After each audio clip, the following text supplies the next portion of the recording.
What's up, everyone? In this episode, we're going to visit nostalgic games in Florence, Kentucky, and see how we can do on our quest to get the complete North American set of Odyssey 2 games.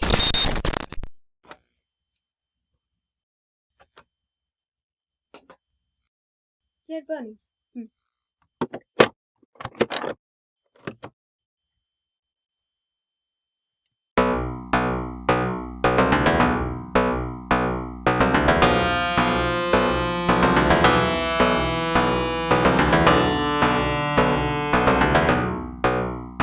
Dead bunnies.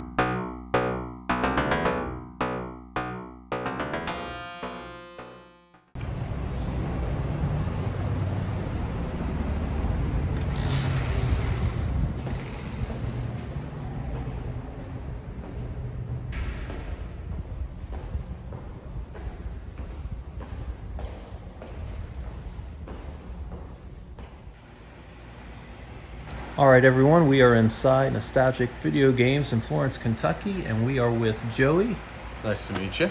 He's going to take us on a little tour of the store here before we get started on our hunt for the Odyssey games. Yeah, so we've recently redone a ton.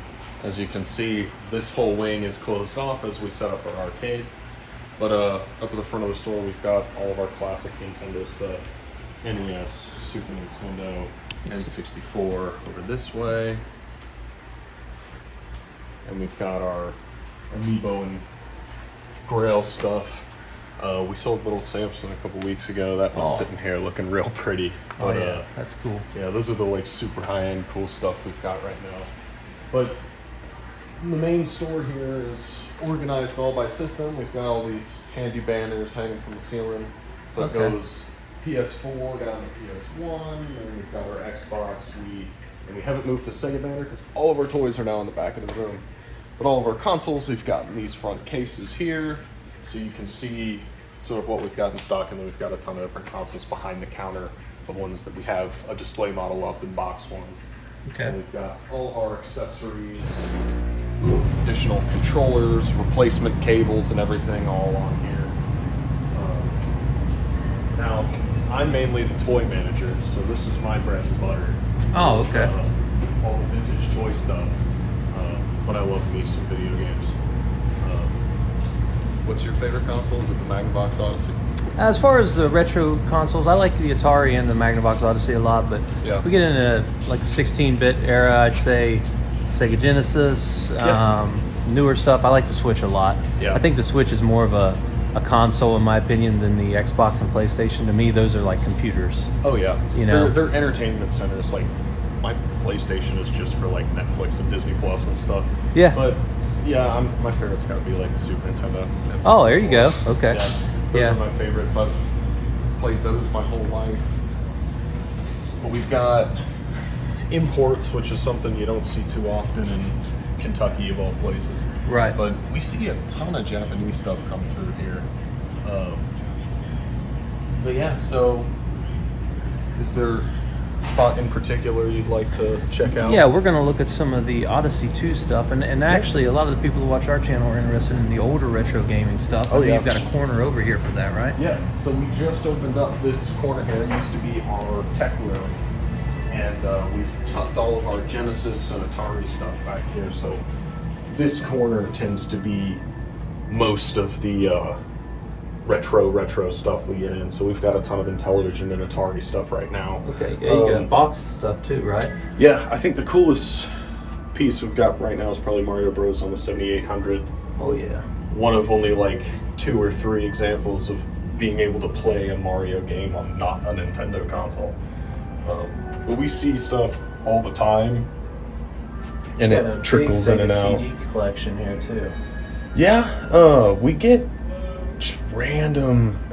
Almost everything here is through trade-ins. We don't really go out and buy collections. Okay. It was something the owners used to do years and years ago, but they're all sort of past their traveling all over the country phase Right. of doing conventions and stuff. So almost everything, and just like how busy our store gets, it's all hands on deck. So almost everything's through trade-in. So Well, that's good, and in my opinion, you guys are very unique in the Cincinnati area. You're one of the few, I would say, stores that really carry a lot of the older stuff. You know, you Yeah. see some Switch and whatnot, but you have a very wide variety of anything from, well, you go back to the Ataris all the way up through modern consoles. Yeah, we really try, and I think part of it is that we are so lucky to have such a massive storefront.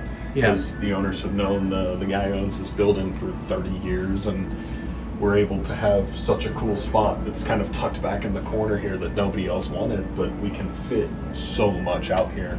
So, yeah, I mean, our biggest sellers are like PS2 and Xbox 360. Every single week, those are the two consoles that sell the most quantity-wise. Okay. And it's just the games aren't super expensive. There are some really expensive games on them, but most of the games out there are between $5 and $10. Yeah. And there's so many of them, and so many people can get those consoles. They're easy to come by. So we can have all that stuff out on the floor, and I can see where other stores need to, you know, that's what sells. So they stock that stuff, because Atari stuff, I maybe sell 1 or 2 games a week. Yeah, right. But then I'll have one person come in a month that buys a huge stack of stuff.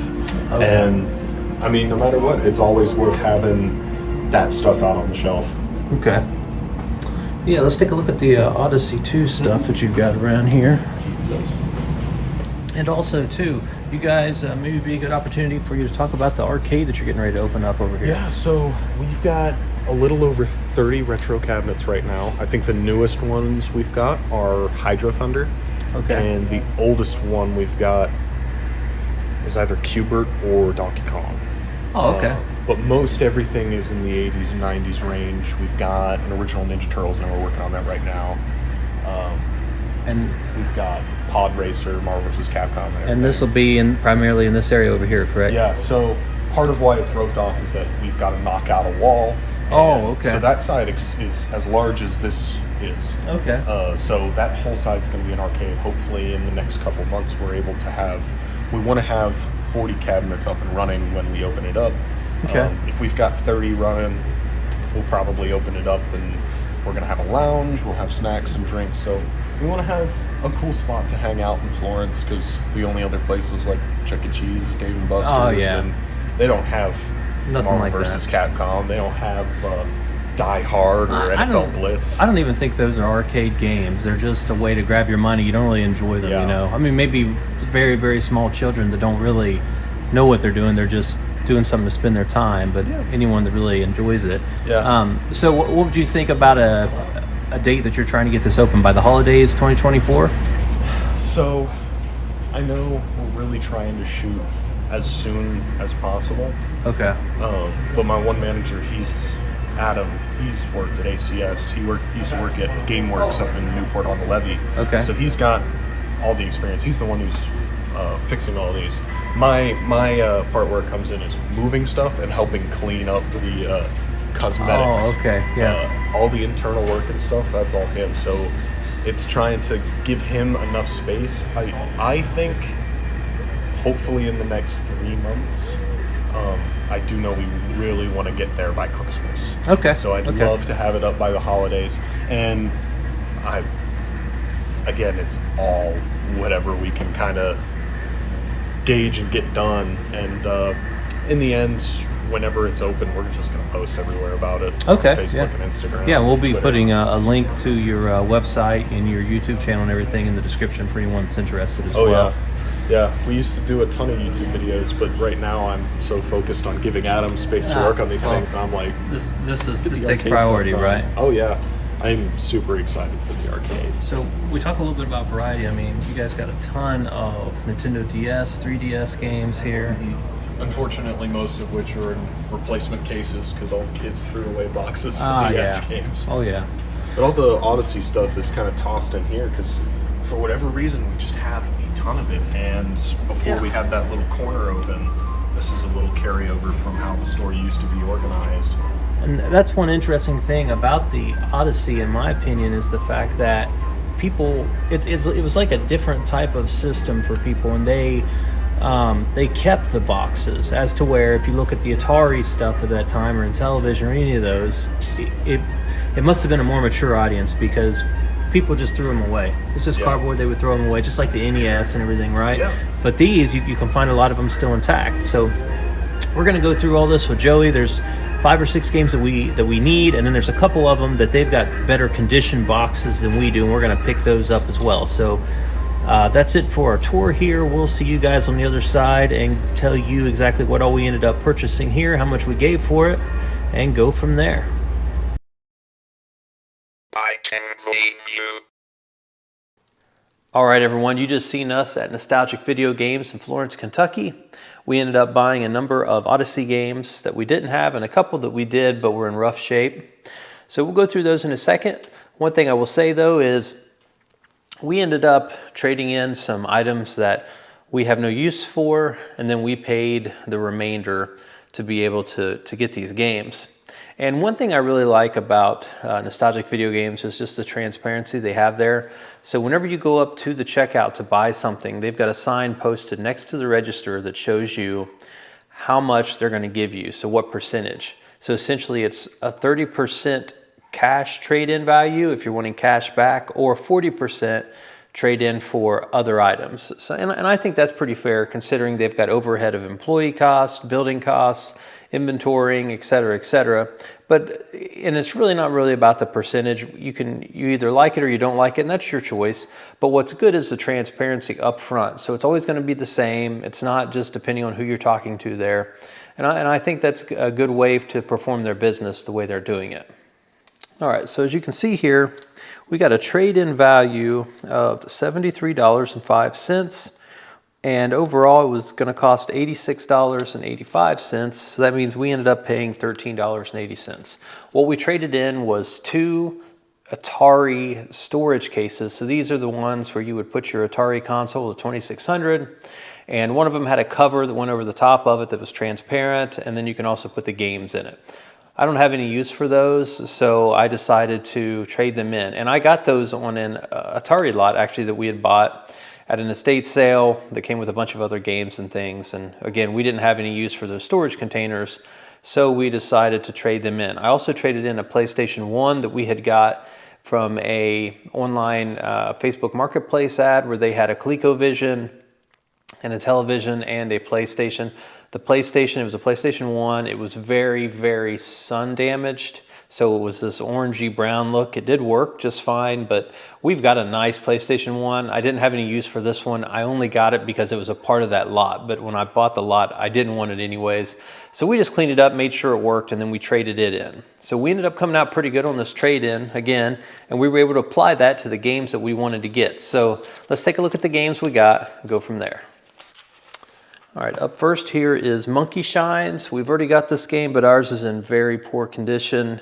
The box is, and this one isn't great, but it's much better than ours, so I decided to go ahead and get it. So the first one we got here is Monkey Shines. Up next, we've got Alpine Skiing. It's in pretty good shape. We did not have this one.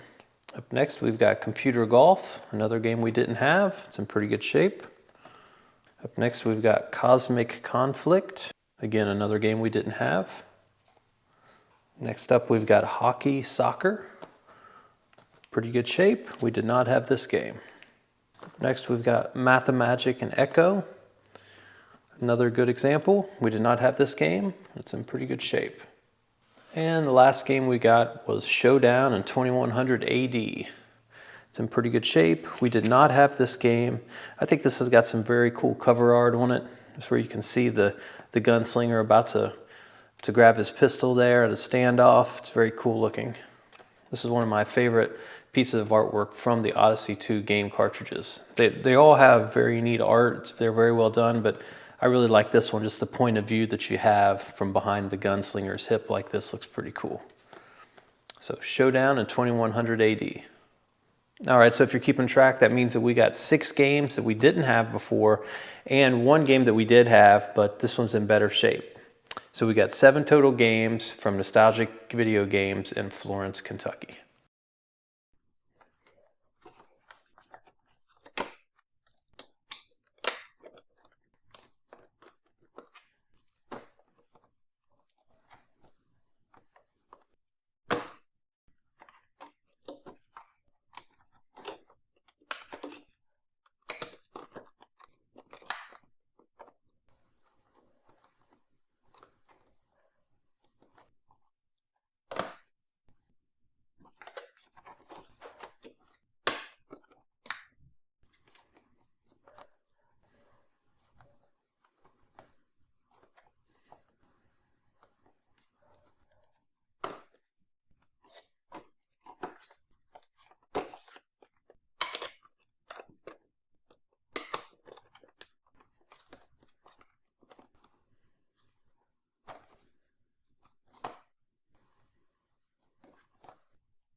Barney. All right, everyone, you've seen what we just picked up from Nostalgic Games in Florence, Kentucky. To start off, we needed 19 games left to complete our set. And at Nostalgic Games, we ended up picking up Alpine Skiing, Computer Golf, Cosmic Conflict, Hockey Soccer, Mathemagic Echo, and Showdown in 2100 AD. That means that we now need 13 games to complete the set. So make sure to stay tuned to the rest of the series to see how we do on our quest to get the complete North American set of Odyssey 2 games.